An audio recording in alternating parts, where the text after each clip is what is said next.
Is social media killing art? That's a loaded question, and we're going to talk about it today. If you've been trying to make it on social media as an artist and it's weighing you down or impacting you negatively, then my aim is to give you some reasons to be optimistic. And hopefully by the end of this video, you will be. I've seen some art YouTubers recently talk about social media and algorithms and how they strip away our identity as artists. Some of them I found overly aggressive and nonsensical about the topic, and others I found thought-provoking and interesting. And I want to shout out the latter, specifically Adam Duff, because he's done 2 videos in the last 2 months talking around this topic. So something's clearly up, and he's certainly not the only one. I just wanted to give a shout out because I love Adam Duff.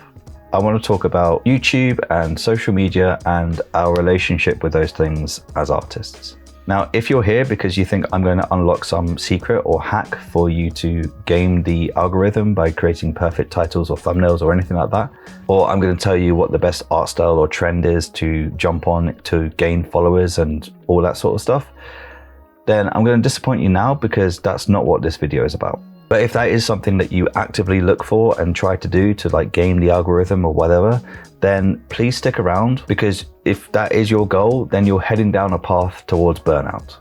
Now, there are 2 things in this world that make me more annoyed than anything else on a personal level.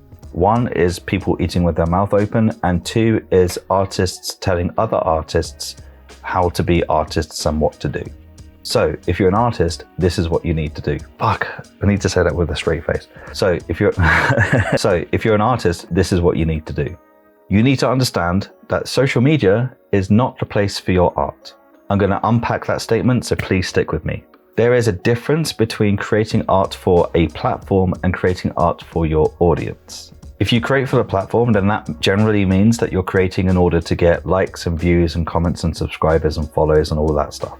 You're chasing the numbers, and it's those numbers that determine whether you're a success or a failure. But it's not just that. The rate at which those numbers go up also matters too. So it's not just the goal of getting to 10,000, 100,000, a million followers. It's getting to those numbers in a specific period of time. Because if it takes you more than a couple of years to get to that point, then you're a failure. And to be honest, most artists give up or stop before then anyway. Or at best, they're inconsistent. So as you can probably tell, that's a pretty shitty situation to be in. And the reason that most artists do this, where they just focus on the numbers and create for the platforms, is because they feel that's their only choice. The 2 ways to succeed in this day and age is either to network, which might not be possible due to geography or finances, or to get noticed on social media. But that's not true, in my opinion. You don't need 10,000 or 100,000 strangers to know who you are. You only actually need a fraction of that number. As little as 1 to 5,000 followers could get you to where you need to be. Now, I'm going to make a little bit of an assumption here and assume that the reason that you post on social media is to get your art out there, to sell it so that you can do it full time. I think that's the goal of the majority of artists out there who are in our position, where we have the 9 to 5 and we want to replace the 9 to 5 with creating art. Now, if your only goal is to get clout online, then keep posting at an unsustainable rate for the platform's algorithm, and then come back to this video when you've burnt out, because you will burn out. And the reason you'll burn out is not only because that kind of content production is not sustainable, but you'll realize that the numbers that you're chasing don't actually give you joy. You'll be surprised at how quickly the law of diminishing returns happens when it comes to new followers or likes or comments, etc.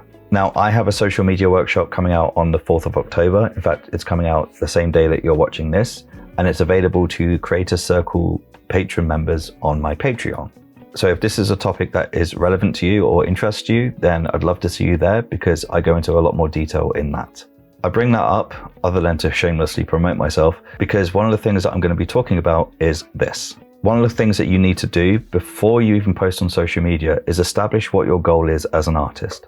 And be as specific as you possibly can be. Don't overthink it too much, because your goal can and almost certainly will change over time. So you don't need to get this right, because there is no right or wrong answer here. The reason this is important is because you need that to be able to answer this next question. Why do you want to post your art on social media in the first place? What's the end game here? A lot of people's answers will be something along the lines of to gain a certain number of followers so that they can look at my comic and maybe buy the comic and my merch and so on and so forth. And that's great. But do you have a plan or strategy for that? And I don't mean like post on Wednesday at 10 a.m. because that's when people are most active on the platform, because in my opinion, that's bullshit advice. It doesn't really help. Instead, what I mean is, do you know how to find the kinds of people who are going to be interested in looking at your comic and potentially buying your merchandise or the comic itself or whatever it is that you're selling? And that's the hard part. But it's the part that not that many people seem to talk about, not that I can see anyway. Whenever we talk about social media and algorithms, we sort of talk about them holistically rather than give any specific solutions. And don't get me wrong, it's great to get things off your chest. And I personally have a love-hate relationship with social media, mostly hate. And that's why I prefer YouTube. YouTube is my home, and it's the only platform that I've actually been able to grow on and be comfortable with. But the thing is, finding your tribe, finding your audience isn't as hard as you might think it is. You just need to adjust a few things in your mindset. First, stop thinking that the answer to get more followers or whatever is to increase your artistic output. Again, that's just going to lead to burnout. Instead, consider this. Social media is shit for making money. Unless you're pulling in hundreds of thousands of views or interactions on your posts, you're just not going to make much money. YouTube ad revenue is bad. Even if you get sponsorship deals, lucrative sponsorship deals, you still need to have a huge amount of followers or interactions on that particular sponsored post, because the way sponsorships generally work is that you get money if people click on the affiliate link, for example, or download the app or buy the product or whatever it is. So if you only get 2 people to click the link and buy the product, you're not going to make that much money. So you need like tens of thousands of views in order to make money directly from social media. So if that is your goal, good luck. Instead, what your goal should be is to get people off social media. I'm going to circle back to art and art practice and being an artist on social media in a second, but I want to get this out first because I think it's important and I don't think people really talk about it that much. Now, where you send them is up to you, but here are some examples. So let's say that you choose Instagram as your platform of choice. Your goal for your posts isn't to get people to continue to like and comment and nothing else. Your goal is to get them from Instagram to, say, your email. So what you want to do is take them from Instagram to a landing page where they can give you your email, and then you've got them on a list. The reason why you want that is because email is probably the number one thing that you should prioritize, because you can talk directly to them. They go straight into their inbox, and if people have already voluntarily given you their email address, that means they're much more likely to listen to what you have to say. And one of the things that you're going to say to them, presumably, is, hey, my comic is available to buy here. Here's the link. And they're just much more likely to click and actually buy it rather than a stranger on Instagram who's never heard of you before. Does that make sense? It doesn't have to be email, although I do recommend that as like the number one. But it could be Patreon, it could be Ko-fi, whatever that site is called, Subscribestar, Shopify, wherever it is that you need to go. I wouldn't necessarily recommend a link tree, because what you ideally want is to take away choice, and link trees give too much choice. So if you've got a link tree and that's got like 5 or 6 links on them, which one do you want them to click on? It should matter. But that's just me. I'm not saying don't have a link tree, I'm just saying I wouldn't make one. Now, the problem with all of that is it doesn't answer the question that you probably have in your head right now, which is, if you can't increase your artistic output by just creating more art and posting it more frequently, what do you post? You're an artist, you create art. Well, I have an answer for that too. So, as I've said, I really enjoy making YouTube videos. But doing what I'm doing literally right now, recording and talking to camera and seeing myself in that little viewfinder and then seeing myself when I edit this video, is by far my least favorite part. And in fact, one of the reasons why I edit in the style that I do, which is a very minimalist and as little time spent on editing as possible, is for that very reason. It's because I really don't like it. Even if that hurts my growth, that's worth doing for me, because it makes this sustainable. Whereas if I were to just chase the numbers or chase the trends, I would look for the biggest YouTubers and how they edit and then try and mimic their editing styles. And this, again, I think is another trap that a lot of artists fall into, is that they'll look at trends or they'll look at the big performers on a particular social media app and think, okay, well, if I just copy them or take inspiration from them and take 1 or 2 things and apply it to my own posts, then I'll get a bigger audience, right? Whether that's true or not is debatable. I don't think it's that true, but let's just assume that it is. Bigger doesn't mean better. What your aim is isn't to go for the biggest audience, it's to go for the right audience. So this video that I'm creating right now, I'm not expecting it to blow up or do well algorithmically. And I'm not even expecting the retention to be that good because it's me just sort of rambling to the camera. But what I am expecting is that the right people who need to hear this will stick through to the end. And they're the people that I'm talking to right now. They're the people that I want to reach. So even if that number is significantly smaller than this could have been if I'd done like a really clickbaity or controversial take on social media, but it's not necessarily reaching the kind of audience that I want to reach. I don't want to just create controversy or create content just for the numbers, because that's not really going to serve me. What's going to serve me is serving the right audience. Does that make sense? Speaking of service, I think that's how you need to approach social media. You need to sort of put your business hat on when it comes to social media. I know a lot of artists that I've spoken to do not like this idea at all, and I totally understand why. Basically, the idea is that when it comes to posting to social media, you need to have like a 50-50 split, where 50% of it is for you. It's what you want to talk about. It's what you're interested in. But the other 50% is how it serves the audience. Now, the way that you serve the audience with value is that you give them either education or entertainment. That's pretty much it. I'm sure there's ways to overcomplicate it, but for simplicity, you either entertain or you educate, or do both. And I'll give you some examples of what I mean by that a little bit later. But I'll give you even more examples in the workshop, so clickety click. And if it's too late, by the way, I'm recording the workshop so you can see it on demand. Now, artists don't like this, from what I've heard and having spoken to them.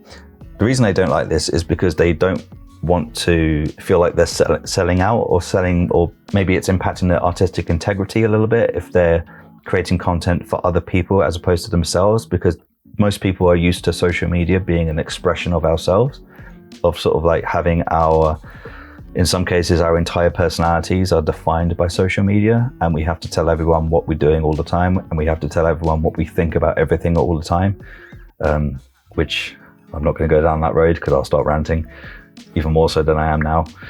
But if your goal is to get like a business started, which is effectively what we're all trying to do, because we're all trying to sell our work in a sustainable way that is true to us, but also is realistic and achievable, you can't think about you all the time. You do have to think about your audience. And to be honest, that 50-50 split, I'd say it's closer to 80-20 in favor of your audience. Because if you do that, then your audience is much more likely to keep coming back, and they're much more likely to do the things that you want them to do, which is ultimately to buy your comic, right? This is how I look at it, and this might help or it might be a waste of time. Who knows? This YouTube channel, my Discord, my Patreon, my email list, I think that's it. Oh yeah, the courses that I make, the workshops that I do, the thing that I've got coming next year, all of that is like the business side of things. So when I'm in that mode, I'm thinking like 80-90% of what I feel the audience needs, and like 10-20% of what I need. The comic is the complete opposite of that. My comic, 80-90% of the comic is everything that I want to do. It's my chosen art style, my chosen story, my chosen way of writing, my chosen way of even just working on it. All of that is me. It's all about me. The 10-20% left is making sure that the story makes sense so that when people read it, they can actually follow it along. But the majority of the comic is all about me. So that's how I separate those two things in my mind. It's like you've got your artistic mind, which empowers you to be selfish, and your business mind, which empowers you to be of service. When it comes to social media, you need to be in the latter more so than the former. Why do I keep pointing at the camera? I don't know what I'm doing today. Now, when it comes to finding your audience, finding your voice on social media, I think, first of all, obviously the platform matters, but not in the way that you might think.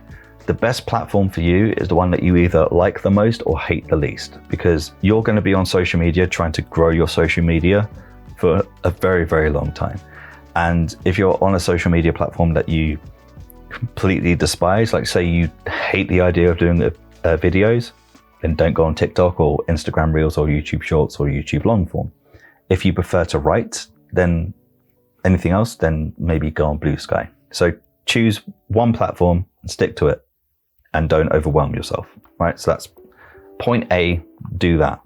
The next thing you need to do is define who your audience is. Most of us don't have an established audience. And so whenever I used to try to do this at university, I never could, because it's like, I don't know, because they don't exist. How do I know what my audience is when they don't exist? So I'll show you how I was able to come up with my audience for YouTube.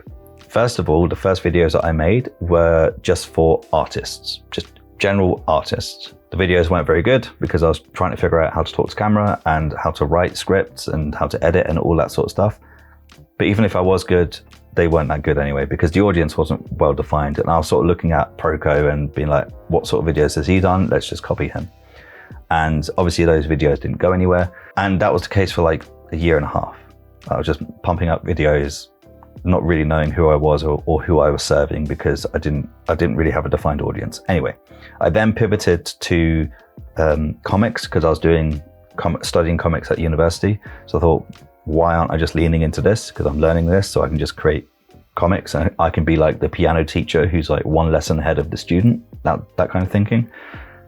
But again, even comics, although it's a niche within art, it's still quite broad, because comics are very, very diverse.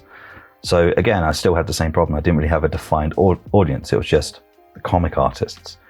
And then I decided to pivot and sort of niche down again. And I thought, okay, let me target comic writers, because I can talk to them from the perspective of an artist, because I'm primarily an artist more so than a writer.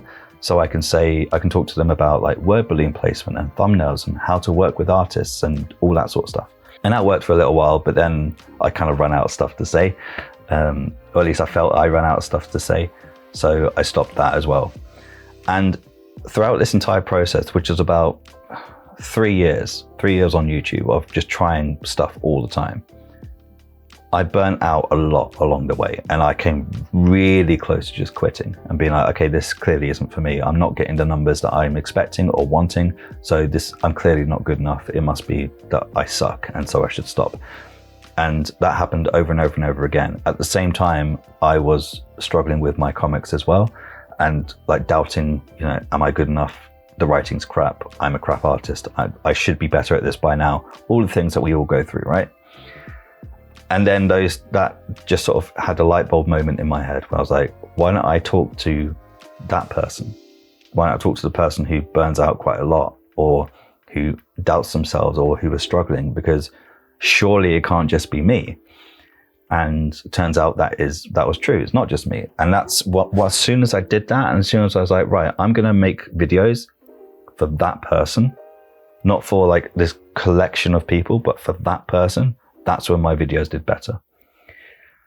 So one of the things that I would advise you to do when it comes to defining your audience is define the audience as close to you as possible. So when it comes to your comic, let's say you're doing a zombie comic. Sorry, this camera is on The Walking Dead at the moment. So let's just say that your comic is a zombie comic. So if you start talking about like horror and zombies and like other zombie things like 28 Days Later or George A. Romero or George Romero, or things around that comic, then what's going to happen over time is you're going to attract people who are also into that genre. And then if you consistently talk about that genre, as well as other things that are related to that genre, then more and more people who are interested in those sorts of things will start to flock to you, because you're consistent and you're familiar and you're talking about the things they're interested in. So then by the time your comic is ready to be promoted, you've got a built-in audience who are already interested in the thing that is very closely resembled to your comic. So then when you say, I'm going to release The Shambling Dead, which is my own comic about zombies, these people are much more likely to click and read and buy and all that sort of stuff. But you have to define that audience first, because you need to know who you're talking to. But that can change over time. So again, like with your goals, these things can and will change. They changed for me until I settled on the person that I was talking to, which is probably you. I stopped looking at my script about 10 minutes ago, and I don't know what I've already said or not said, so I apologize. This is why I script stuff, but I'm really passionate about this topic because the way social media messes with my head Freudian slip, our collective heads, pisses me off, because I think artists, and the reason this pisses me off is because artists are among the most vulnerable people out there, and non-artists don't necessarily understand this, but artists absolutely do. Like when you're creating art, and you're learning how to be an artist, you're learning how to art, you're in such a vulnerable state because you're constantly doubting yourself. There's so much to learn. Not only is there so much to learn, but you need to learn about yourself as well. Like you need to learn about what you love and what you don't love. And you can only really do that through experience. And so the journey from getting to the starting point to sort of discovering who you are as an artist, or having a defined idea of who you are as an artist, is slow and painful. And being in that state causes us to feel feelings like desperation, which is why we'll go and desperately try and game the algorithm, because we're trying to figure out who we are, and we need that external validation to figure out who we are. And that can lead us down to dark paths and lead us down to paths where we burn out. And when we burn out from like a lack of validation, or through trying to appeal to people online and then hearing nothing in return, we turn the mirror on ourselves and we sort of think, it must be me. It must be because I'm not good enough. It must be because I suck, or I'm just not worthy, or other people are more talented than me. And that's why people are either inconsistent. I think that's the most common experience of artists online, is that they'll post for a while, then they'll stop, and then they'll post for a while, and then they'll stop. And you won't grow if you do that. Or they will stop drawing altogether. And that's really scary. Like if an artist feels so defeated by like social media, or their own expectations of their own progress, or whatever it is, then that's really scary. If we can avoid that as a community, then we should strive to do that, right? Another thing that I think a lot of artists overanalyze and overthink is they worry that, well, if I'm not posting my art, and let's say I'm posting my thoughts about zombies or whatever it is anyone going to care about that? Is anyone going to care about my opinion? And the answer is no. They're not going to care. And that's okay. And that's not something you should take personally, because that's like the default stance of everybody on social media. Like most people, including us as well, like we're not above this. When we go to social media, we're going there primarily to be entertained. So if somebody's post comes up on our feed, the subconscious question in our minds is, what's in this for me? How can I extract value out of this? Why should I care? And when you post your stuff online, your goal is to find the right people and give them a reason to care about what it is that you're posting. And the first time they see your post, they're just not going to care. It's very unlikely that they'll care. Some people might, and you might get lucky, but for the most part, nobody's going to care about what you have to say. And you have to push past that. You have to not take that personally. And another thing, actually, sorry, tangent.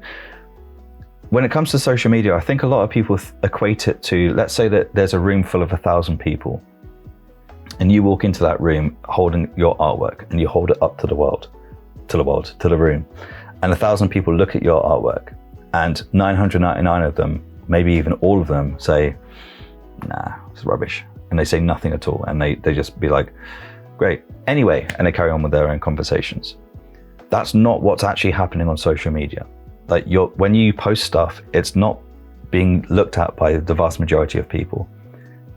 And so if you post something and it gets zero reaction at all, it isn't necessarily that people have seen it and then decided that this is not worthy of my time at all, so I'm going to completely ignore it. The fact of the matter is that usually what happens with the social media algorithms is that you put something out there on the platform, and then the platform will test that post with other people and be like, they'll show that post into people's For You feeds or whatever it's called. And if people click on it or they look at it for a certain period of time, then that will train the algorithm that, okay, this person likes this sort of content. So now it's the algorithm's job to serve that person more similar content, which is why if you're consistent with your content, then it will make it easier for the algorithm to find your people. Does that make sense? Because remember, the purpose of the social media platform is to keep people on the platform, because the way they make money is they sell adverts, and the only way they're going to make money by selling adverts is by keeping as many people on the platform as possible. So they're actively trying to give you stuff that it feels you will actually interact with and like, because then you're going to stay on the platform. Whether it does that well or not is a different question, but that's the goal. So when people talk about, oh yeah, you're being shadow banned, or like YouTube is purposely serving up my audience with the wrong sort of content, it's like, are they? Like, why would they do that? What's in it for YouTube to do that? How does YouTube extract value from that? If the only thing that they're doing maybe is testing the audience. So if they're serving the audience new stuff, they're testing it. They're testing you, and they're testing your behavior. And if you click on it, it will keep giving you. If you don't click on it, it'll stop. That's by and large how it works. Obviously, that's just my own research and my own conclusions, because that's the only way it kind of makes sense in my head. Maybe I'm wrong. Feel free to disagree. I'm not really that bothered either way. I'm not going to die on this hill, you know. But I also think that from like a sanity point of view, I think that's the most healthy way to look at it. Because if you start thinking about, oh, the algorithm's against me, I've been shadow banned, then there's nothing you can do about that anyway. So why even bother worrying about it? Because if there's this like unseen force that's stopping you, specifically you, because it cares so much about you, which it doesn't, from growing on social media, then you can't fight that. So just ignore it. It's pointless. Does any of what I'm saying like make sense? Has this helped the conversation at all? I don't know. I think that the main thing to remember is that if you're creating art for your personal expression and you're just creating art for art's sake, then you don't need any of this anyway. You don't need social media. You don't need to post a single thing. But if you're posting your work because you want people to see it, which is, by the way, entirely valid, and if anyone makes you feel bad for that, they can go fuck themselves, and because you want to sell your art, or you want to get commissions, or you want to get subscribers on Patreon or whatever it is, then you have to put your audience first. Like, that's just the way it is. The only other way to get around that is to be exceptionally good at art. Even then, I'd argue that unless you've got something unique or like a gimmick or something that is like brand new, I still don't think that's enough, because I'm sure you've seen talented artists online who don't have that many followers, and you see artists who perhaps aren't as technically good, they have like 10, 20, 30 times as many followers. It's because they offer something tangible for their audience. I don't know, I'm really rambling now. If you've made it this far, I've been recording for almost 40 minutes now, holy crap. I apologize. Do consider signing up for the workshop. Hopefully it will be less intense than this and less sort of like all over the place, because I do actually have like a running order of what I'm going to talk about, and I won't just sort of not follow the script that I've written. It'll be good, and hopefully by the time this is out and by the time you've watched it, it has gone really well. But either way, I guess the message here is that keep calm and carry on. Don't take it too seriously. Take care of yourself. Like, you are the most important part of this equation, regardless of what your goals are. And yeah, I don't have a segue to another video, because this turns out was just a ramble about social media. So let's allow social media to choose it for me. Watch this video. It'll be different for everyone, because it's based on your behavior, not on an algorithm. Well, it is an algorithm, but it's driven by your behavior. So click that.